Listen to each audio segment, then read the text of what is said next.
मेरे मित्र, क्या आप भी अपने जीवन में इतिहास रचना चाहते हो? क्या आप भी अपने जीवन में ऐसे ऐसे काम करना चाहते हो जो आपके मरने के बाद भी कई लोगों को इंस्पायर करता रहे और आपका नाम आपके मरने के बाद भी कई सालों तक अमर रहे?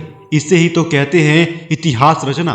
और यही इतिहास तो स्वामी विवेकानंद जी ने अपने जीवन में रचा था। यही इतिहास तो महाराणा प्रताप ने अपनी जिंदगी में रचा था। यही इतिहास तो शिवाजी राव ने अपने जीवन में रचा था, जिनके मरने के 200, 300, 500 सालों बाद भी उनका नाम लेते हैं और उनसे प्रेरणा लेने का काम करते हैं, इंस्पिरेशन लेते हैं, अपनी जिंदगी को अच्छा बनाने की ताकत और शक्ति लेते हैं। तो चलिए दोस्तों, आज की वीडियो में मैं आपको बताने वाला हूँ कि आप कैसे ब्रह्मचर्य लाइफस्टाइल को फॉलो करके अपने जीवन में इतिहास रच कर दिखा सकते हो।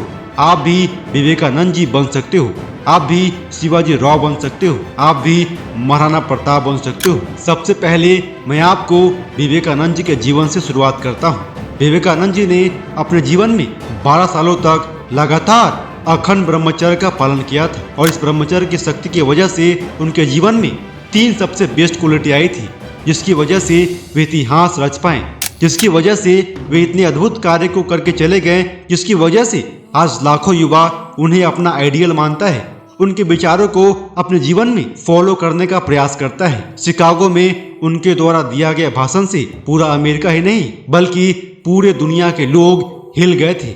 मेरे दोस्त, वह कुछ और नहीं बल्कि सिर्फ और सिर्फ ब्रह्मचर्य की ताकत ही थी, सेलिब्रेसी की पावर थी। सबसे पहला क्वालिटी है फिजिकल स्ट्रेंथ एंड पावर। दोस्तों, आपने विवेकानंद जी के शरीर को देखा होगा तो आप किसी भी दृष्टिकोण से यह नहीं कह सकते हो कि विवेकानंद जी कमजोर और दुबले पतले थे। विवेकानंद जी का शरीर बिल्कुल मजबूत था, उनका शरीर बिल्कुल हट्टा कट्टा था, इतना हट्टा कट्टा था, इतना शक्तिशाली था कि वे भारत भ्रमण के दरमियान कई कई दिनों तक भूखे भी रह जाते थे और भोजन न करने की अवस्था में भी उनकी शक्ति कभी भी कमजोर नहीं पड़ती थी। और उनका कमजोर ना पड़ने का सबसे बड़ा वजह था ब्रह्मचर्य की शक्ति।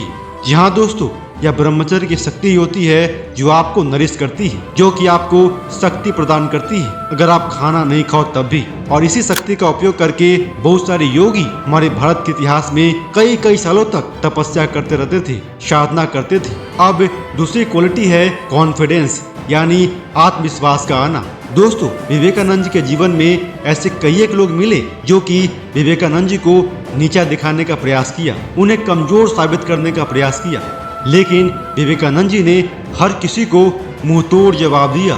दुनिया की किसी भी बंदा के सामने कभी नहीं झुके। उन्होंने पूरी हिम्मत, साहस और ताकत के साथ भारतीय संस्कृति की, हिंदू धर्म की प्रचार पूरे विश्व में किया और 1992 में शिकागो में दिया गया उनका भाषण ने तो उन्हें विश्व विख्यात बना दिया था। इसी तरह का कॉन्फिडेंस अगर आपके जीवन में आता है तो आप भी कुछ भी कर सकते हो। आपके जीवन का हर लक्ष्य आपके लिए छोटा पड़ जाएगा। लेकिन मेरे दोस्त, इस तरह के आत्मविश्वास को लाने के लिए आपको नियमित रूप से ब्रह्मचर्य के रूल्स को फॉलो करना पड़ेगा, तभी आपके अंदर इस तरह का विश्वास आएगा, इस तरह का कॉन्फिडेंस आएगा कि आप अपने जीवन में कुछ भी हासिल करने की काबिलियत पैदा कर लोगे, कुछ भी असंभव को भी संभव बनाने की काबिलियत पैदा कर लोगे। अब तीसरी क्वालिटी है देशभक्ति, यानी पैट्रोनिज्म। मेरे दोस्त, आप मेरे एक प्रश्न का जवाब दो कि विवेकानंद जी अमेरिका खुद के लिए गए थे क्या? विवेकानंद जी 6 महीनों तक सूखी रोटी को पानी में डुबोकर खुद के लिए खाते रहे थे क्या? अमेरिका में कई दिनों तक छोटे छोटे बच्चे स्वामी जी का मजाक उड़ाया करते थे, उन्हें भिखारी समझकर दौड़ाया करते थे रोड पर, उन्हें खाना खाने तक भी नहीं मिलता था, किसी किसी दिन तो भूखे ही सोना पड़ता था उन्हें। कई दिनों तो वे ठंड से परेशान होकर कचरे के डिब्बे में सो करके अपना रात काटे थे। मेरे दोस्त, इतना कष्ट उन्होंने किसके लिए सहा? उन्होंने सिर्फ और सिर्फ अपनी माँ भारती के लिए उन सारे कष्टों को सहा। उन्होंने सिर्फ और सिर्फ अपनी भारतीय संस्कृति के लिए उन कष्टों को झेला, हम जैसे युवाओं के लिए झेला था। मेरे दोस्त, इसे कहते हैं सच्चा देशभक्ति, इसे कहते हैं देश प्रेम। और यह देश प्रेम आपके अंदर तभी आएगा जब आप नियमित रूप से ब्रह्मचर्य को फॉलो करोगे।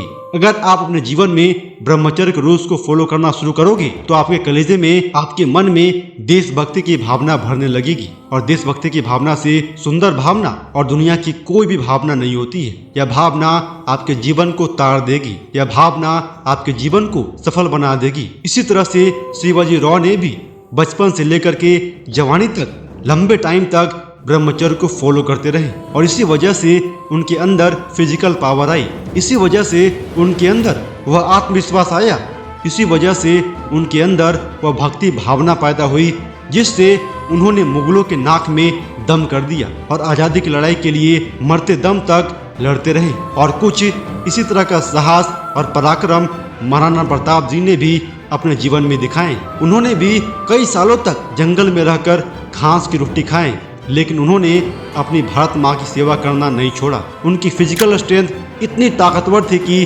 उनकी भाला ही 100 केजी के वजन का था, उनका शरीर 200 केजी का था, उनका तलवार का वेट 50 केजी का था, उनकी कब्ज का वेट 80 किलो का था।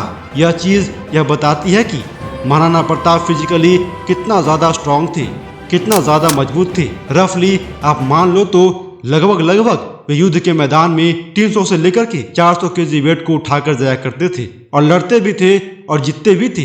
तो यह होती है ब्रह्मचर्य की ताकत, यह होती है ब्रह्मचर्य की चमक, यह होती है ब्रह्मचर्य की शक्ति, जो कि आपको जीवन में सब कुछ ला कर देती है। आप जो सोच भी नहीं सकते हो वो भी आपके जीवन में सारे क्वालिटी आ जाएंगे और आप जो चाहोगे वह पा सकते हो। आप अमीर बनना चाहते हो, आप अच्छा इंसान बनना चाहते हो, आप इतिहास रचना चाहते हो, तो आप सब कुछ करके दिखा सकते हो।